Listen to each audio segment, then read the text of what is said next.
Fighting out of Sharon Hills, Pennsylvania, Smokin' Bert Cooper.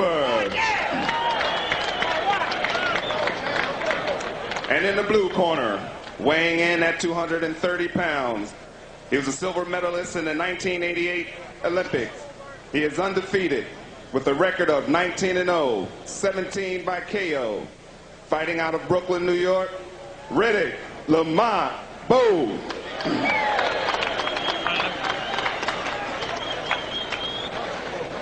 Okay, I spoke to both fighters in the dressing room. I'm cautioning again, obey my commands at all times. Any question? Shake hands and good luck. Wait a minute. So we get set, 10 rounds of the heavyweight division. And now Richard Steele says, wait a minute. And he said shake hands, and Bert punched him.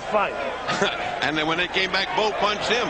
No shaking hands here. They want to get this thing started. Now the thing to watch out for, Riddick Bowe has 17 knockouts in his 19 pro wins. 7 of those knockouts have come in the first round, but once again, he is about 10 pounds heavier, Ferdy. He certainly doesn't look it. He still looks tall. I mean, he's a very tall man. He can certainly carry that 230. Now, what we got here is a very heavy punching Bert Cooper, who, if you stand in front of him, will give you a terrific bout. If you box him, he doesn't know what to quite do with you. You see the disparity in size. And you see Cooper taking the fight right to Bowe. Bowe's fight is to box. He's a superior boxer, to use his size and get away with him. Sometimes Bowe just doesn't pay attention. He's not focused. As I said, Eddie Futch has kept him right on track, but Eddie Futch had a hip operation which fortunately turned out very well. He is at ringside, but not in the corner. He is not able to go up and down ring stairs yet, and of course that's what resulted in Riddick Bowe adding 10 pounds. With his trainer in the hospital, he just did what he wanted to. You see Cooper trying the swarming attack, trying to get inside the reach of Riddick Bowe here in round 1. Cooper is a warrior. If you stand in front of him, he will fight you all night long. You have to box, you have to give him angles. And right now, Riddick Bowe is doing nothing but catching. You know, we mentioned that Bowe has 7 first-round knockouts. Cooper's 19 knockouts. 8 of them have been first-round knockouts. So both of these guys like to get it done in a hurry. Well, Riddick better get on track somewhere along the line here, because he hasn't done anything as yet.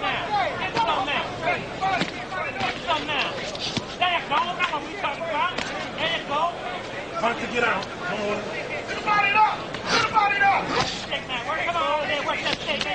Now Bowe trying to back away a little bit. Once again, Cooper just stays right in his face. Well, that's because Riddick is not using his superior height nor motion. He's not using his legs. I mean, here he is, this huge guy. All he has to do is move away from him and box him and jab him. He stands right inside, just within range of the little short arms of Cooper. Now, Cooper can punch. It's dangerous to be that close. Cooper with a lot of personal problems in the past. Says that has all been cleared up over the past 11 months. And you see him just trying to get inside. And Riddick Bowe, one of the keys for him is his jab, and we don't see it here. He has no space to jab. He's got to have distance, and there is no distance. There's no daylight between these two guys. Come on, one can get out.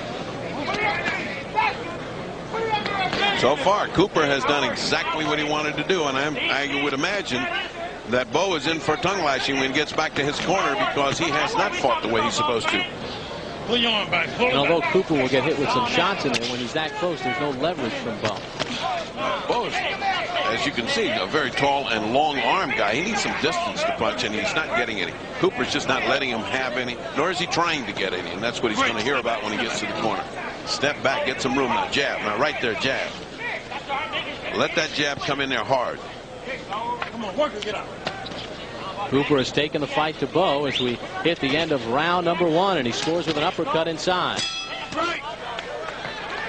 So Smoking Bert Cooper heads back to his corner, as does Riddick Bowe. And the guys that put down 10-1 on Cooper are already counting the money. They're looking at. They said, "Well, that first round is in, and keep him off at the end of your jab." Now you see. Now let's see how long he tries to keep that distance. There he is. That's the jab, and that's the distance he needs. This is what Eddie Futch wants. Move away when he moves in. Make him pay for it when he comes in. And right now, early on, we're seeing that Cooper is coming up short because he can't get inside. He had his way in round 1. He just walked right in. You've got to almost slap him in the legs and get him awake, Riddick Bowe, and get him focused. I mean, when he's focused, he's an excellent fighter, and he's a great prospect. But it's just difficult to get him to think every round and carry out the game plan. Right now he's doing exactly what he should be doing and what Eddie Futch wants him to do. This is Bowe's 7th fight of 1990, 6-0 with 5 knockouts.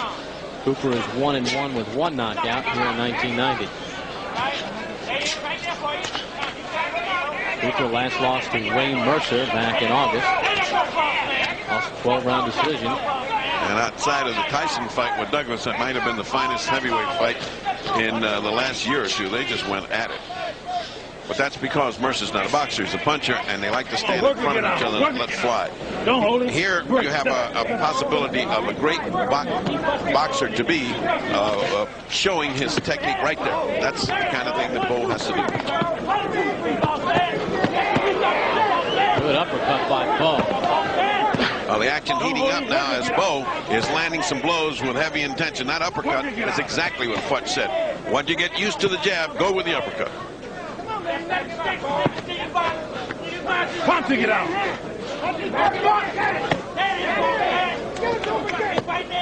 Nice right hand by Riddick Bowe. All right, great. Step back, step back. Richard Steele separating the fighters. A much better round number 2 for Riddick Bowe.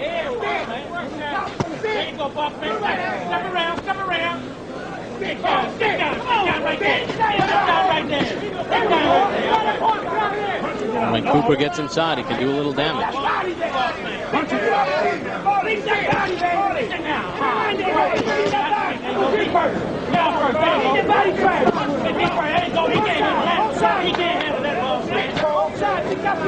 Get it back, get it back. Oh, good right hand by Bowe. And Cooper is down. 3, 4, 5, 6, 7, 8. You okay? Give him up. Will Cooper make it to the end of round 2? Yeah, he's going to beat him. Cannot be saved by the bell. 4, 2, 5, 3. That is it. Steele's top knee is definitely out. He just came within 1 second of beating that belt.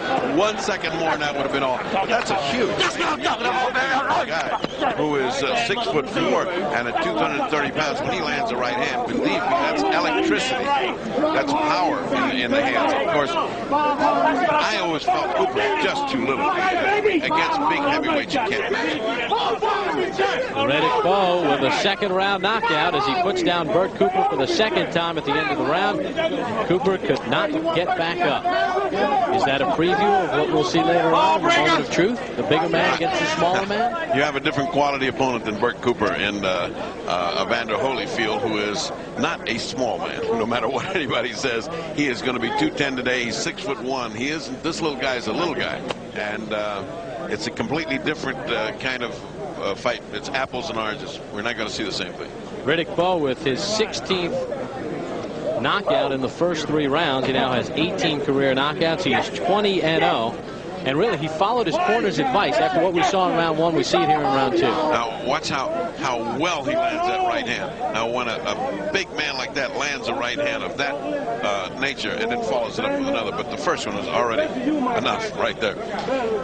You see how well he positions himself to throw the right hand? The classical fighter, he has the makings of a great fighter if they can get him to concentrate, if he listens to Eddie Futch, if he comes along, he can be a powerhouse in boxing. Can Riddick Bowe.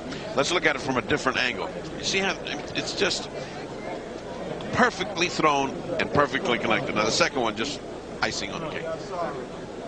So Riddick Bowe with a 2nd round knockout over Bert Cooper for the 23-year-old from Brooklyn, New York. And let's take a look at the 2nd knockdown, which came with a second to go in the round. Yeah, that's really a race to the finish. He got up with like 13 seconds to go. I really thought he was going to beat the time, but it wouldn't have been any difference. It would have just meant that it would have gone a little bit longer. He had to take a little bit more punishment. This is probably more merciful. He was not going to get up. There was no way to do it.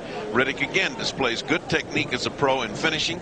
He knew he had his guy in trouble. That little uppercut in there was devastating. Right hand followed by the left. It's just a rain of punches that are landing on poor Cooper, and he is out on his feet.